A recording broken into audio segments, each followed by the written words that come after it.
really don't know how much money is in my account. You don't know how much money you've actually made. No. Welcome back. You're listening to the Keeping Your Money Show with Jamie Westenbarger. Do you even know what investments you own and what they cost? Let Jamie do a complimentary portfolio review for you today, and you'll see what you really own and what it really costs. This may prove to be the best 60 minutes you've ever invested in your financial future. Call to schedule your appointment now at 1-888-98-MONEY. That's 1-888-986-6639. Now, here are your hosts, Jamie Westenbarger and Bart Steinler. All right, welcome back to the Keeping Your Money Show. I'm Jamie Westenbarger, joined by Bart Steinler. If you're just tuning in, you've been listening the whole time, you know this is the Keeping Your Money Show. Cut through all the bulls, the booyahs, the bells, whistles, honks, and horns to get you to the information that actually helps you move towards retirement. We were discussing retiring early in our previous segment. If you missed any part of the show, you can find it on our website. Just go to keepingyourmoney.com, or you can find us on iTunes. Go to iTunes and search the Keeping Your Money Show. Any feedback on the show, questions for us, things you want to know or things you want to tell us, you can always do that by email. Just email me info@keepingyourmoney.com, and I do respond to all of those emails personally. So this was an interesting article I found, and it was talking about the idea of laying out some good financial groundwork ahead of marriage. And I thought it really resonated with me because I don't know what the statistic is, but I remember seeing it one time that most marriages that end because of finances. And even the ones that don't end many times go through some rough patches because of financial problems. And I could even say in the early years of my marriage, my wife and I had all kinds of, not arguments, but maybe disagreements when it came to money because we handled money differently. We were different in the way that we, the way that we saved or spent, or, and how we thought about that in relationship to each other. So I thought there were some really good points in this. It also mentions a West Michigan person in here, so that's kind of cool. Anytime you find a national article that talks about somebody local. So they're highlighting a girl named Ariel Proctor who says, she and her husband of 2 years have not really fought over money. And she thinks the biggest reason is one of the gifts her parents gave them were a class about finances, about sitting down and figuring things out with their future spouse when it came to their finances. And I think that's a great idea because one of the biggest things that we don't do a lot of times is we don't learn how to properly talk about money matters. Maybe our parents didn't talk to us about them, or they hid them from us, or it was a big secret how much dad makes or how much the mortgage payment is. So we kind of go through our whole childhood and early adulthood really not even knowing how to talk about money. And that can be a huge hindrance when it comes time to get married. Right. And you mentioned a lot of divorces ending up being because of money matters, and I think about 50% of marriages end in divorce, so this is definitely a significant problem. Communications is basic here, and I think you communicate about money, you have to communicate about family, you have to communicate about your personal feelings and things like that. So if you're not talking about your money, if you don't know if you're on the same page, if you don't know the debt that your partner is carrying, if you don't know if they're the type of person that saves or not the type of person that saves, it's just absolute necessity that you get all those things figured out prior to getting married.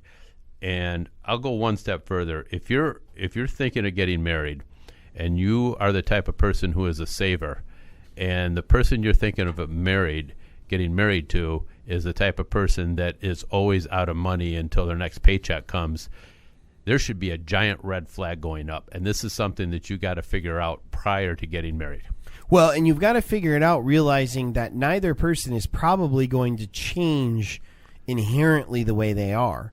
So it may be something along the lines of, okay, you can never keep any money in your bank account, and I have a lot in mine, so I'm going to be in charge of our finances.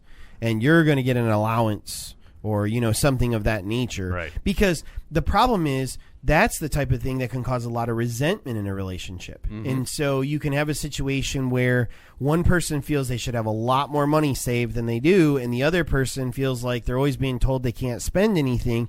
And you end up with a lot of issues with that. And, one thing you can do with that, too, is sit down and create a budget together, even before you're married. You're going to be married in 6 months. I mean, you're going to have a budget together then. Sit down and figure one out now. Right. Because if there's going to be any issues with creating that budget, better to know it today than to know it 2 years after you've been married when, one of you is trying to save for a house and the other one keeps buying video games. Right. Maybe that other person who knows they're not responsible with money actually would like to have somebody else in charge of the funds and to give him a stipend for this is your fun money every week that you can do with what you want.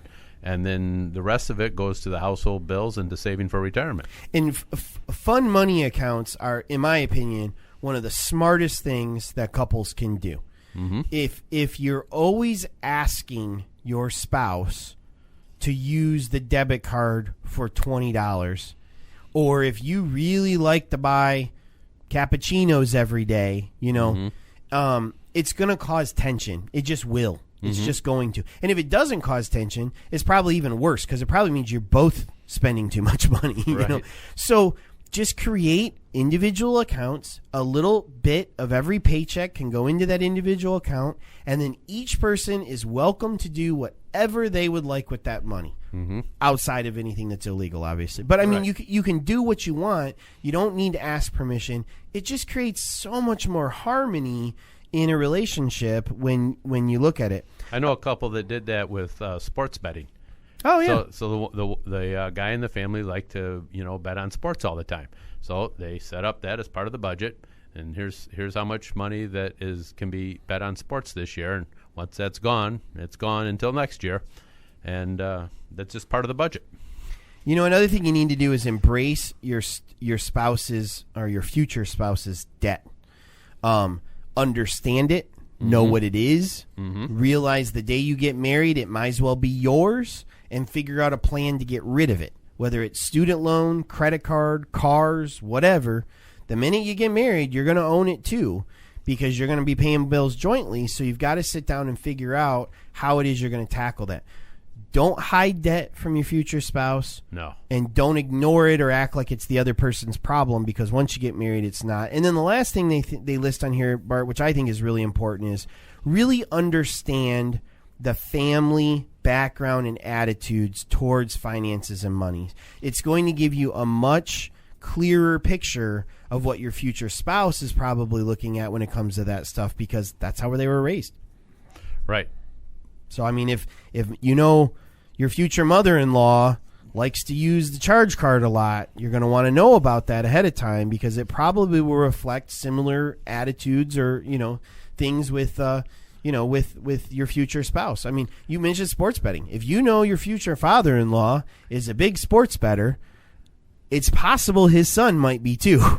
That might be a love that's been passed along. So you're going to want to know that definitely ahead of time before you get involved with it. But, just like any other time we talk, it's all about planning. It's all about figuring these things out and making sure that you've sat down and had these grown-up conversations that you need to have when you're going to spend your life with somebody.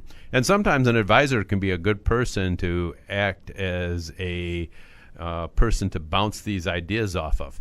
I've had a couple came in to me, and part of their budget was helping one of the parents along, and they talked to me about it one day, and they said, we're helping my husband's parents out because they need it, but then we're finding that they're spending the money on silly stuff. Well, then maybe they don't need it that much. Yeah. Maybe that's something that you have to address with them, and there needs to be a conversation there. If we're going to help you out, it has to be spent on things that you need. Yep, absolutely. All right, coming up, we're going to talk about 401k plans and how they're getting squeezed for you, the employee, right here on the Keeping Your Money Show.